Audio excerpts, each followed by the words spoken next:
El que es diestro en la guerra mueve al enemigo, y no es movido por él. Bienvenidos de nuevo a Vox Libris, tu portal a la sabiduría que trasciende el tiempo. Hoy continuamos nuestro viaje a través de las inmortales enseñanzas de Sun Tzu, adentrándonos en los capítulos 4 al 8 de su obra maestra, El arte de la guerra. En esta entrega, descubriremos cómo posicionar tus fuerzas para la invencibilidad, manipular la energía del combate, emplear la concentración y la dispersión, y cómo calcular las ventajas tácticas en cualquier escenario. Prepárate para afinar tu visión estratégica y transformar cada desafío en una oportunidad. Si estás listo para dominar los matices de la ventaja, comencemos. Capítulo 4. Sobre la medida en la disposición de los medios. Antiguamente, los guerreros expertos se hacían a sí mismos invencibles en primer lugar y después aguardaban para descubrir la vulnerabilidad de sus adversarios. Hacerte invencible significa conocerte a ti mismo, aguardar para descubrir la vulnerabilidad del adversario significa conocer a los demás. La invencibilidad está en uno mismo, la vulnerabilidad en el adversario. Por esto, los guerreros expertos pueden ser invencibles, pero no pueden hacer que sus adversarios sean vulnerables. Si los adversarios no tienen un orden de batalla del que informarse, ni negligencias o fallos de los que aprovecharse, ¿cómo puedes vencerlos aunque estén bien pertrechados? Por ello se dice que la victoria puede ser percibida, pero no fabricada. La invencibilidad es una cuestión de defensa, la vulnerabilidad una cuestión de ataque. Mientras no hayas observado vulnerabilidades en el orden de batalla del adversario, oculta tu propia formación de ataque y prepárate para ser invencible, con el fin de preservarte. Cuando el adversario muestre un orden de batalla vulnerable, será el momento de salir a atacarlo. La defensa es para tiempos de escasez, el ataque, para tiempos de abundancia.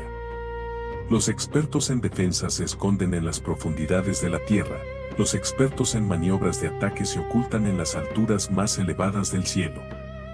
De este modo pueden protegerse y lograr la victoria total. En situaciones de defensa, acallas las voces y borras las huellas, escondido como un fantasma bajo tierra, invisible para todos. En situaciones de ataque, tu movimiento es rápido y tu grito fulgurante, veloz como el trueno y el relámpago, imposible de prever, aunque parezca venir del cielo. Prever la victoria cuando cualquiera puede hacerlo no constituye verdadera destreza. Todo el mundo elogia la victoria ganada en batalla, pero esa victoria no es realmente tan valiosa. Lo verdaderamente deseable es ser capaz de ver lo sutil y comprender lo oculto, hasta alcanzar la victoria allí donde aparentemente no existe posibilidad. No se requiere mucha fuerza para levantar un cabello, no es necesario tener una vista aguda para ver el sol y la luna, ni un oído excepcional para escuchar el retumbar del trueno. Lo que todo el mundo conoce no se llama sabiduría, la victoria obtenida por medio de la batalla no se considera una gran victoria. En la antigüedad, aquellos que eran conocidos como buenos guerreros vencían cuando era fácil vencer. Si solo puedes asegurar la victoria tras enfrentarte al adversario en un conflicto armado, esa es una victoria dura. Si eres capaz de ver lo sutil y de comprender lo oculto, irrumpiendo antes de que el orden de batalla se establezca, la victoria así obtenida es una victoria fácil.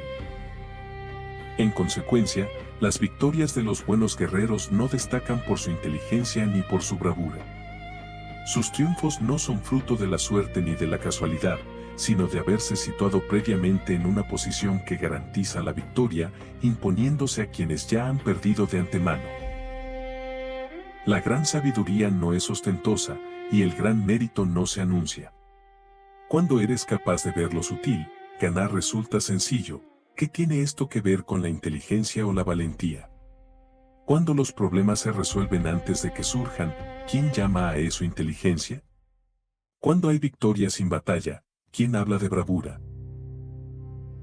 Así pues, los buenos guerreros toman posición en un terreno en el que no pueden perder y no pasan por alto las condiciones que hacen a su adversario proclive a la derrota. En consecuencia, un ejército victorioso gana primero y entabla la batalla después, un ejército derrotado lucha primero e intenta obtener la victoria después. Esta es la diferencia entre quienes poseen estrategia y quienes carecen de planes premeditados. Los que utilizan bien las armas cultivan el camino y observan las leyes. Así pueden gobernar prevaleciendo sobre los corruptos. Servirse de la armonía para disolver la oposición, no atacar a un ejército inocente, no hacer prisioneros ni tomar botín allí por donde pasa el ejército, no cortar los árboles ni contaminar los pozos, limpiar y purificar los templos de ciudades y montañas del camino recorrido, y no repetir los errores de civilizaciones decadentes. A todo esto se le llama el camino y sus leyes. Cuando el ejército está estrictamente disciplinado, hasta el punto de que los soldados prefieren morir antes que desobedecer órdenes, cuando recompensas y castigos son justos y confiables, y cuando jefes y oficiales actúan de esta manera, es posible vencer incluso a un príncipe enemigo corrupto. Las reglas militares son 5: medición, valoración, cálculo, comparación y victoria. El terreno da lugar a la medición a la valoración al cálculo, el cálculo a la comparación, y la comparación conduce a la victoria. Mediante la comparación de las dimensiones se puede conocer dónde se halla la victoria o la derrota. Un ejército victorioso es como 1 kilo frente a 1 gramo, un ejército derrotado es como 1 gramo frente a 1 kilo. Cuando el que vence conduce a su pueblo a la batalla como si dirigiera una gran corriente de agua hacia un profundo cañón, se trata de una cuestión de orden de batalla. Cuando el agua se acumula en un cañón profundo, nadie puede medir su cantidad, del mismo modo que nuestra defensa no muestra su forma. Cuando el agua se libera, se precipita hacia abajo como un torrente, tan irresistible como nuestro propio ataque. Capítulo 5 sobre la firmeza. La fuerza es la energía acumulada o la que se percibe, es algo muy cambiante. Los expertos son capaces de vencer al enemigo creando en él una percepción favorable y así obtener la victoria sin necesidad de ejercer su fuerza. Gobernar a muchas personas como si fueran pocas es una cuestión de dividirlas en grupos o sectores, es organización. Batallar contra un gran número de tropas como si fueran pocas es una cuestión de demostrar fuerza mediante símbolos y señales. Se trata de lograr una percepción de fuerza y poder en el adversario. En el campo de batalla, esto se manifiesta en las formaciones y banderas utilizadas para desplegar las tropas y coordinar sus movimientos. Lograr que el ejército sea capaz de combatir contra el adversario sin ser derrotado es una cuestión de emplear métodos ortodoxos o heterodoxos. La ortodoxia y la heterodoxia no son fijas, sino que se utilizan de forma cíclica. Un emperador, famoso guerrero y administrador, hablaba de manipular las percepciones del adversario sobre lo que es ortodoxo y heterodoxo, y luego atacar inesperadamente, combinando ambos métodos hasta convertirlos en uno solo, volviéndose así indefinible para el enemigo. Que el efecto de las fuerzas sea como el de piedras arrojadas contra huevos es una cuestión de lleno y vacío. Cuando induces al adversario a atacarte en tu propio territorio, su fuerza está vacía, en desventaja, mientras que, si no compites en aquello en lo que es más fuerte, tu fuerza permanece llena. Atacar con lo vacío contra lo lleno es como arrojar piedras sobre huevos, con seguridad se rompen. Cuando se entabla una batalla de manera directa, la victoria se gana por sorpresa. El ataque directo es ortodoxo, el ataque indirecto es heterodoxo. Solo hay 2 clases de ataques en la batalla, el ordinario y directo, y el extraordinario y sorpresivo, pero sus variantes son innumerables. Lo ortodoxo y lo heterodoxo se generan mutuamente, como un círculo sin principio ni fin. ¿Quién podría agotarlos? Cuando la velocidad del agua que fluye alcanza el punto en que puede mover piedras, eso es fuerza directa. Cuando la velocidad y la maniobrabilidad del halcón le permiten atacar y matar, eso es precisión. Lo mismo ocurre con los guerreros expertos, su fuerza es rápida y su precisión certera. Su fuerza es como disparar una catapulta, su precisión es dar en el objetivo previsto y causar el efecto esperado. El desorden surge del orden, la cobardía del valor y la debilidad de la fuerza. Si deseas fingir desorden para confundir al adversario, primero debes establecer un orden perfecto, solo entonces podrás crear un desorden artificial. Si deseas fingir cobardía para conocer la estrategia del enemigo, primero debes ser extremadamente valiente, solo entonces podrás aparentar timidez. Si deseas fingir debilidad para inducir arrogancia en el adversario, primero debes ser muy fuerte, solo entonces podrás aparentar fragilidad. El orden y el desorden son cuestiones de organización, la cobardía y el valor, del ímpetu, la fuerza y la debilidad, de la formación en la batalla. Cuando un ejército posee la fuerza del ímpetu, incluso el tímido se vuelve valiente, cuando la pierde, incluso el valiente se vuelve tímido. Nada está fijado en las leyes de la guerra, estas se desarrollan sobre la base del ímpetu. Con astucia se puede anticipar el movimiento del adversario y hacer que él mismo se convenza de cómo proceder, se le guía por el camino que se le traza. Se hace avanzar al enemigo con la expectativa de la victoria para conducirlo a la emboscada. Los buenos guerreros buscan la efectividad en la batalla a partir de la fuerza del ímpetu y no dependen únicamente de la fuerza física de sus soldados. Son capaces de escoger a la mejor gente, desplegarla adecuadamente y dejar que el ímpetu cumpla su función. Cuando hay entusiasmo, convicción, orden, organización, recursos y compromiso de los soldados, existe la fuerza del ímpetu y hasta el tímido se vuelve valeroso. Así es posible asignar a cada soldado tareas según sus capacidades. El valiente puede luchar, el cuidadoso puede vigilar y el inteligente puede analizar y comunicar. Cada uno es útil. Hacer que los soldados luchen dejando que el ímpetu haga su trabajo es como hacer rodar rocas. Las rocas permanecen inmóviles en terreno plano, pero ruedan en pendiente, se mantienen quietas cuando son cuadradas, pero giran cuando son redondas. Así, cuando se conduce a los hombres a la batalla con astucia, el ímpetu es como rocas redondas que se precipitan montaña abajo, esa es la fuerza que produce la victoria. Capítulo 6 sobre lo lleno y lo vacío. Quienes se anticipan, se preparan y llegan primero al campo de batalla para esperar al adversario se encuentran descansados. Quienes llegan últimos, improvisan y entablan la lucha sin preparación terminan agotados. Los buenos guerreros hacen que los adversarios vayan hacia ellos y jamás se dejan atraer fuera de su fortaleza. Si haces que los adversarios vengan a ti para combatir, su fuerza estará siempre vacía. Si no sales a combatir, tu fuerza permanecerá llena. Este es el arte de vaciar a los demás y llenarte a ti mismo. Lo que impulsa a los adversarios a venir hacia ti por su propia voluntad es la expectativa de victoria, lo que los disuade de hacerlo es la probabilidad de sufrir daño. Cuando los adversarios se encuentran en una posición favorable, debes cansarlos. Cuando están bien alimentados, corta sus suministros. Cuando descansan, haz que se muevan. Ataca de manera inesperada, obligándolos a agotarse corriendo para salvar sus vidas. Interrumpe sus provisiones, arrasa sus campos y corta sus vías de abastecimiento. Aparece en puntos críticos y ataca donde menos lo esperen, obligándolos a acudir al rescate. Aparece donde no puedan defenderse y dirígete hacia donde menos lo anticipen. Para desplazarte largas distancias sin cansancio, atraviesa territorios despoblados. Atacar un espacio abierto no significa únicamente un lugar sin defensa.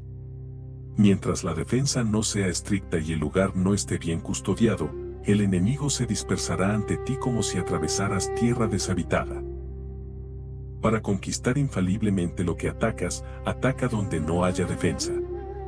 Para defender con seguridad absoluta, defiende donde no haya ataque. Por eso, cuando los expertos en el ataque actúan, el enemigo no sabe por dónde defenderse. Cuando las órdenes se cumplen, las personas son sinceramente leales y comprometidas. Cuando los planes defensivos se establecen con firmeza y discreción, y las estrategias no se revelan de ninguna forma, los adversarios se sienten inseguros y su inteligencia resulta inútil. Sé extremadamente sutil, hasta el punto de no tener forma. Sé profundamente misterioso y silencioso. De esta manera podrás dirigir el destino de tus adversarios. Para avanzar sin encontrar resistencia, ataca sus puntos débiles. Para retirarte sin ser alcanzado, sé más veloz que ellos. Las situaciones militares dependen de la velocidad, llega como el viento, muévete como el relámpago, y el adversario no podrá vencerte. Cuando quieras entrar en batalla, incluso si el enemigo está atrincherado, no podrá evitar el combate si atacas en un punto que deba defender irremediablemente. Cuando no quieras combatir, aunque traces una línea que pretendas conservar, el adversario no podrá luchar contigo si lo confundes con una falsa pista.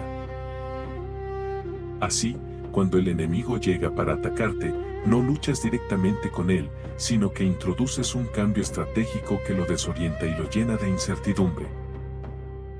Cuando induces a los adversarios a adoptar una formación mientras tú permaneces sin forma, tú estás concentrado y ellos están divididos. Haz que lo ordinario parezca extraordinario y lo extraordinario ordinario, así obligas al enemigo a rebelarse. Una vez que conoces la formación del adversario, concentras tus fuerzas contra él. Como tu formación no es visible, el enemigo dividirá inevitablemente sus tropas. Cuando tú actúas como una sola fuerza y el enemigo está dividido en muchas, atacas 1 contra 10 y tus fuerzas lo superan. Si puedes atacar a pocos soldados con muchos, diezmarás al enemigo. Aunque estés firmemente atrincherado y no reveles información sobre tus fuerzas, sal sin forma definida, ataca y conquista sin contención. El enemigo no debe saber dónde planeas combatir. Cuando desconoce el lugar, dispersa puestos de vigilancia, y al hacerlo solo tendrás que enfrentar pequeñas unidades. Cuando su vanguardia está preparada, su retaguardia es débil. Cuando protege la retaguardia, la vanguardia queda expuesta. Si refuerza el ala derecha, debilita la izquierda. Si se prepara en todas partes, será vulnerable en todas partes. Cuando las tropas están de guardia en muchos lugares, necesariamente se dispersan en pequeñas unidades. Quien dispone de pocos soldados se ve obligado a defenderse, quien dispone de muchos obliga al enemigo a defenderse. Cuantas más defensas inducas a adoptar al enemigo, más lo debilitas. Si conoces el lugar y la fecha de la batalla, puedes acudir a ella incluso desde 1000 kilómetros de distancia. Si no los conoces, ningún flanco puede auxiliar al otro, ni la vanguardia a la retaguardia, ni siquiera en distancias cortas. Si tienes más tropas que el enemigo, pero desconoces el lugar y la fecha del combate, ¿cómo puedes saber si vencerás?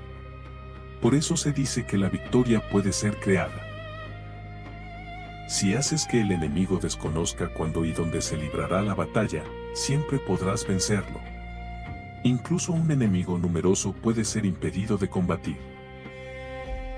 Evalúa al adversario para descubrir sus planes y determinar qué estrategias tendrán éxito.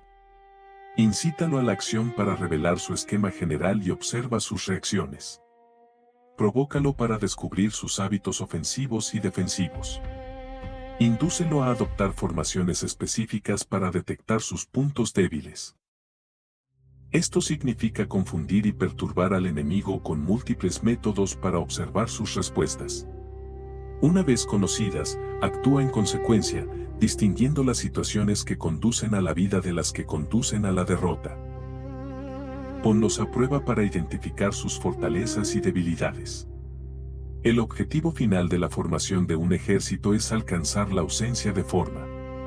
Cuando no tienes forma, los espías no pueden descubrir nada y ninguna estrategia puede ser creada contra ti. Sin forma visible no dejas huellas, no hay fisuras que observar y los estrategas enemigos no pueden elaborar planes eficaces. La victoria obtenida mediante formaciones precisas debe permanecer desconocida para las multitudes. Todos conocen el resultado, pero nadie comprende cómo se aseguró. La victoria en la guerra no se repite, se adapta constantemente. Determinar los cambios adecuados significa no repetir estrategias pasadas, sino adaptarse desde el inicio a cualquier formación que adopte el adversario.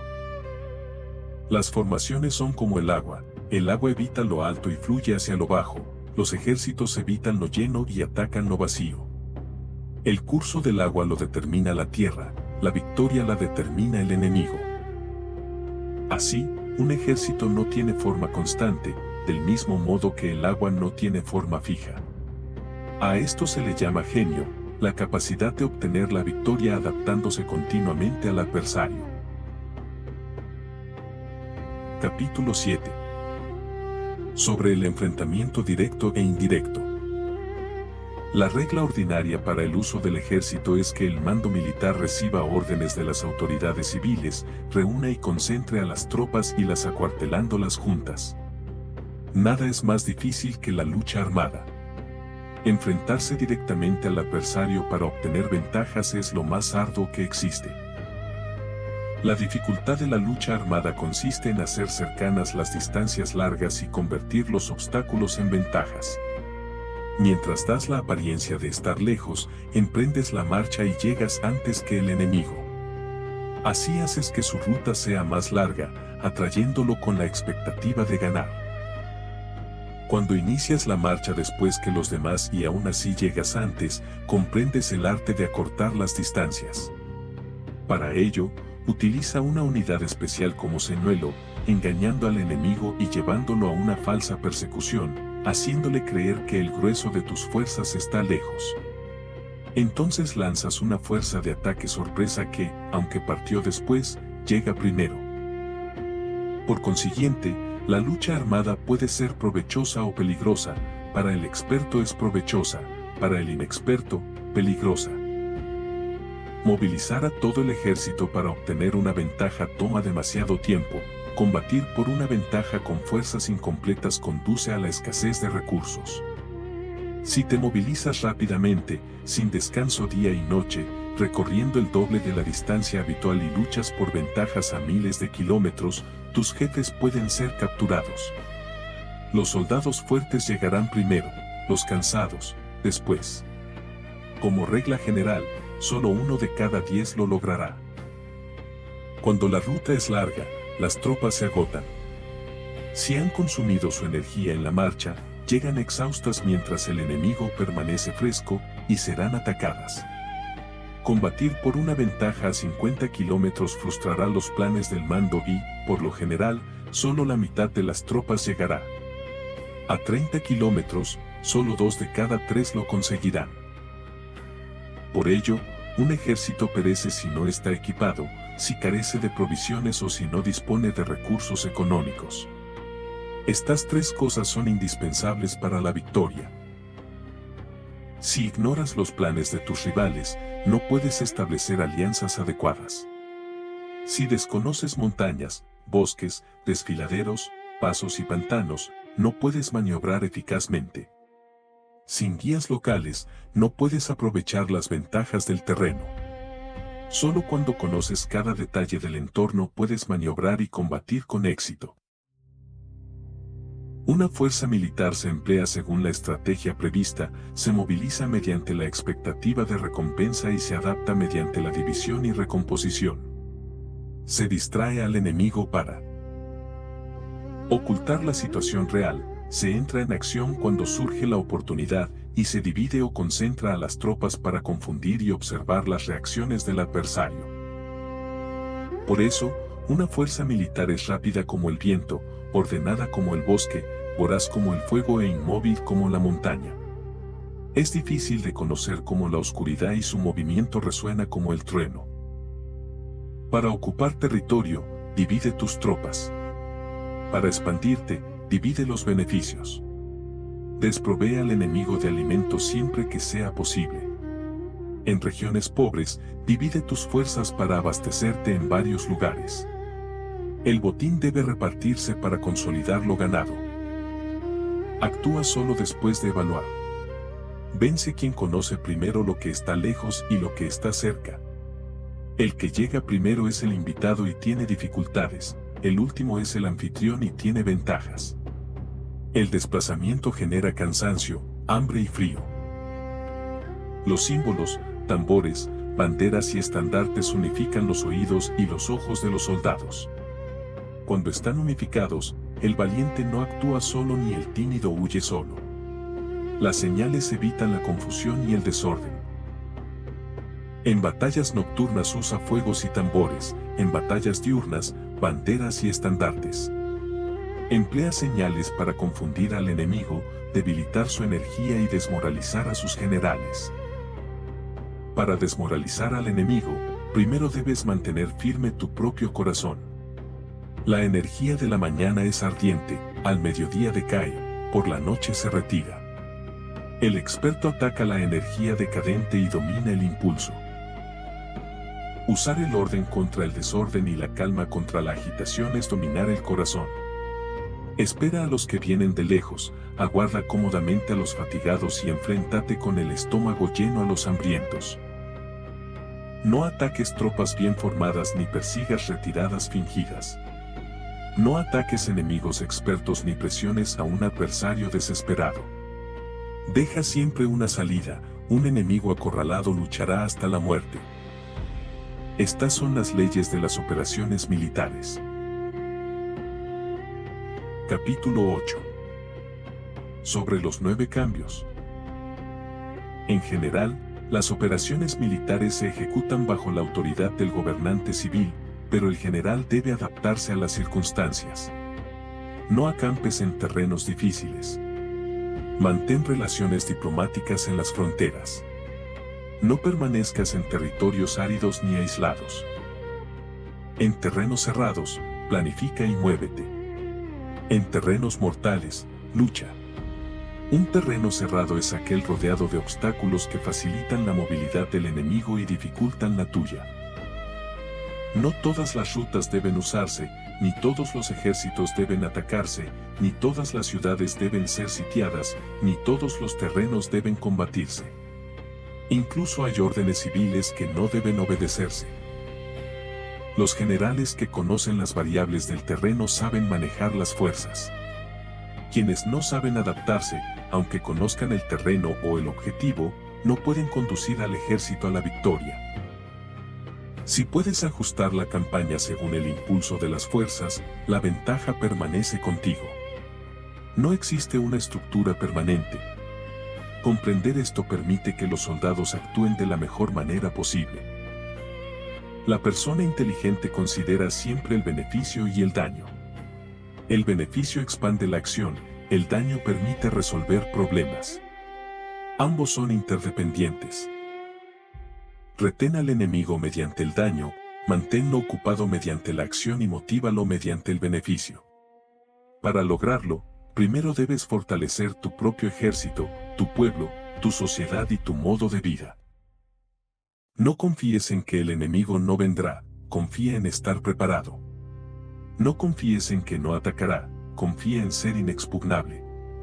Recuerda el peligro en tiempos de seguridad y el caos en tiempos de orden. Existen 5 rasgos peligrosos en los generales: quienes buscan morir pueden perder la vida, quienes desean conservarla pueden ser capturados, los impulsivos pueden ser ridiculizados, los excesivamente rígidos pueden ser deshonrados, los compasivos pueden ser perturbados. Los buenos generales no actúan por emoción, sino por estrategia. Se comprometen sin aferrarse a la vida, reaccionan con realismo y racionalidad. Cuando ven la oportunidad, atacan como tigres, cuando no, se repliegan. Su acción y su inacción son decisiones estratégicas y no pueden ser manipulados por elogios ni provocaciones. La sabiduría de los antiguos ha encontrado su voz. Gracias por escuchar Vox Libris. Suscríbete para no perderte el resto del camino. Hasta pronto.